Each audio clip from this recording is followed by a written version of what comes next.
Oke, halo, selamat sore. Kita lagi berada di Pangandaran.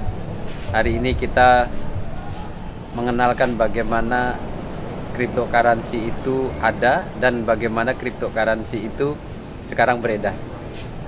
Jadi apa sih perbedaannya antara multi level marketing, program investasi, dan cryptocurrency?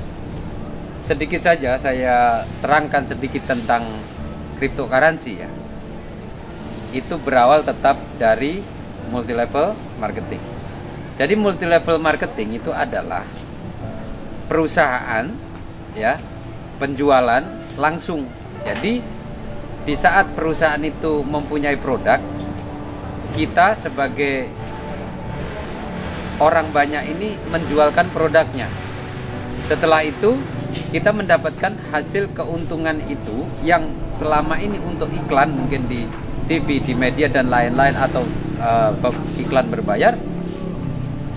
MLM ini adalah orangnya yang beriklan, yang akhirnya kita didapatkan keuntungan. Dengan bicara tentang sistem MLM itu ya paling jujur sebenarnya. Kenapa? Karena di saat kita baru mulai itu sudah diterangkan berapa pendapatannya, jual berapa produk dapat berapa. Setelah kita mempunyai omset besar dapatnya berapa, itu secara jujur. Tapi jangan sampai salah, di saat MLM itu payoutnya terlalu tinggi, di situ pun juga akan menjadi bumerang nanti buat kita. Karena apa yang kita kerjakan itu akan tumbang di tengah jalan atau perusahaannya tutup. Kedua adalah investasi ya. Investasi, kadang-kadang banyak sekali orang yang tidak paham dengan investasi. Kita bekerja setiap hari itu kita mendapatkan gaji. Nah, itu sebagai orang yang punya kantornya atau punya pabriknya, itu adalah dia investasi uang. Setelah itu dia ambil karyawan, dia gaji karyawan. Nah, disitulah investasi. Nah, kita sekarang ini adalah bagaimana tahu bahwa investasi itu seperti apa sih, gitu ya. Nah, investasi itu adalah uang kita bekerja untuk kita, seperti orang bikin pabrik tadi. Kalau pabriknya misalnya gagal, pabriknya bangkrut, loh itu kan ya pabriknya itu tidak menghasilkan, gitu loh. Nah, dari sinilah yang kita harus pahami, investasi itu kita keluarin uang, yang akhirnya uang itu jadi bertambah, ya kan? Nah, kalau sampai kehilangan uang ya biasa saja. Kenapa? Karena yang bekerja untuk kita uangnya. Contoh di investasi itu adalah uang kita setorkan ke perusahaan atau setorkan ke owner, akhirnya owner itu mengelola dari uangnya itu, yang akhirnya pengelolaan itu hasilnya dibagi ke kita. Tapi hati-hati dengan yang disebut investasi, mungkin orang bilang investasi bodong. Apa maksudnya? Investasi yang hanya sekedar menarik uang, ownernya menarik uang, akhirnya uangnya itu hanya dibayarkan, jadi tidak ada keuntungan sama sekali. Hanya uang itu dibayarkan kepada orang yang sudah lama masuk, dan ini terus. Nah, itu makanya dibilang investasi bodong, mungkin seperti itu. Nah, kita juga harus bisa jangan pinter aja, cerdas. Kita harus cerdas bagaimana cara mengelola. Oh, saya main ini resikonya sangat tinggi, ya kan? Akhirnya kita harus pahami bahwa beresiko tinggi berarti kapan kita masuk dan kapan kita harus keluar, kapan kita bermodal dan kapan kita harus tarik uang kita. Oke, itu kalau investasi. Hati-hati juga, kita harus pahami sedikit tentang ada investasi tapi bentuknya itu adalah cryptocurrency. Contoh, ada perusahaan memutarkan uang member yang akhirnya itu hanya sebatas dikasih lagi. Jadi contoh, kita setor Bitcoin, kita setor mungkin Doge, kita setor ETH, yang akhirnya kita bayarnya dari ETH. Nah, kalau ini terjadi bayarnya dari ETH, ini ya investasi. Kenapa?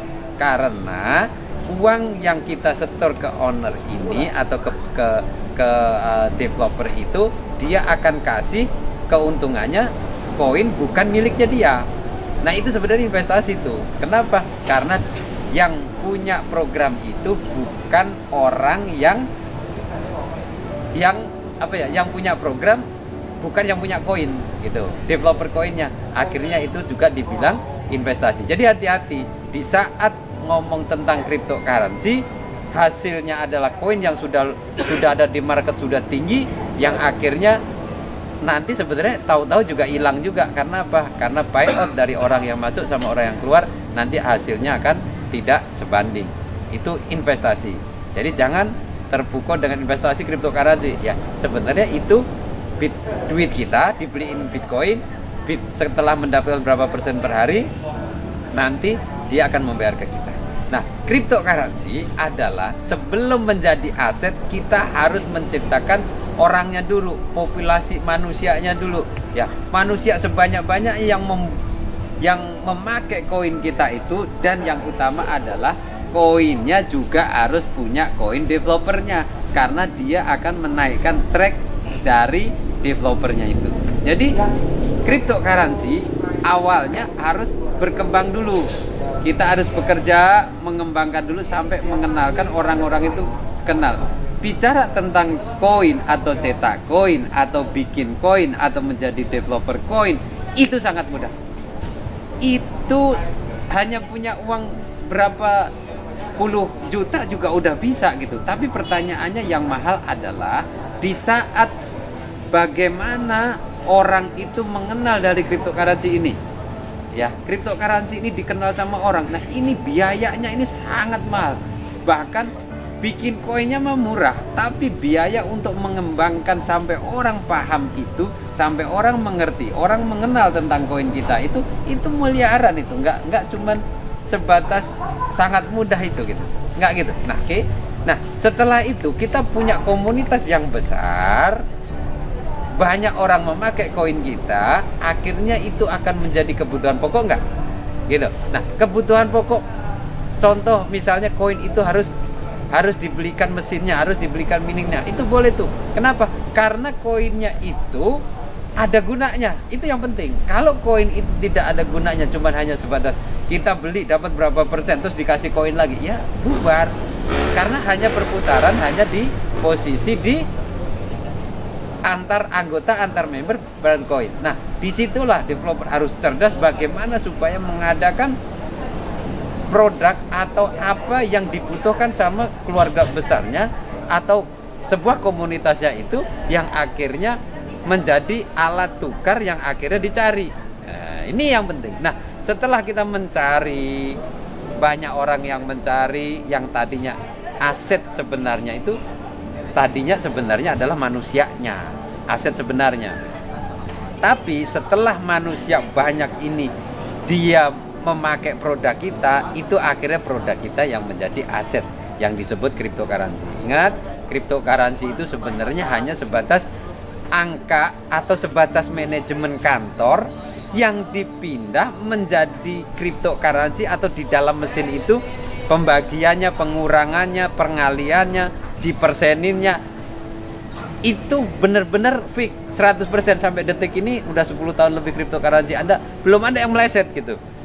Ngirim 2 timbulnya 5, itu belum ada seperti itu, kalau nggak salah dari manusianya sendiri. Jadi cryptocurrency kalau sudah mempunyai komunitas besar berarti itu akan berhasil. Tapi kalau tidak ada komunitasnya, hanya sebatas jual beli dapat koin dikasih berapa pasar, ya kita harus paham bahwa supply and demand itu memang harus pas. Kalau ada yang supply-nya, harus ada juga penggunanya. Ini yang penting. Jadi pahami cryptocurrency yang benar, bahwa kripto Anda ada gunanya, dan gunanya itu harus menjadi kebutuhan pokok. Baru itu nilainya atau angka nilainya itu akan menjadi sebuah aset. Karena cryptocurrency ini sebenarnya hanya sebatas pertukaran angka yang kita percaya, gitu ya. Tapi setelah orang banyak yang pakai, berarti orang banyak yang cari, disitulah baru bisa disebut aset digital kita. Karena angka kita akan bertambah dan bertambah, ya. Pahami cryptocurrency secara benar, pahami cara menjalankannya, dan yang terpenting siapa yang menjadi mentor dari itu semua, ya. Sukses buat kita semua. Sebelum kita keluar uang, sebelum kita membeli sebuah kripto, harus paham dulu. Setelah paham, Anda suatu saat akan tahu hasilnya seperti apa, atau kalau ruginya di mana.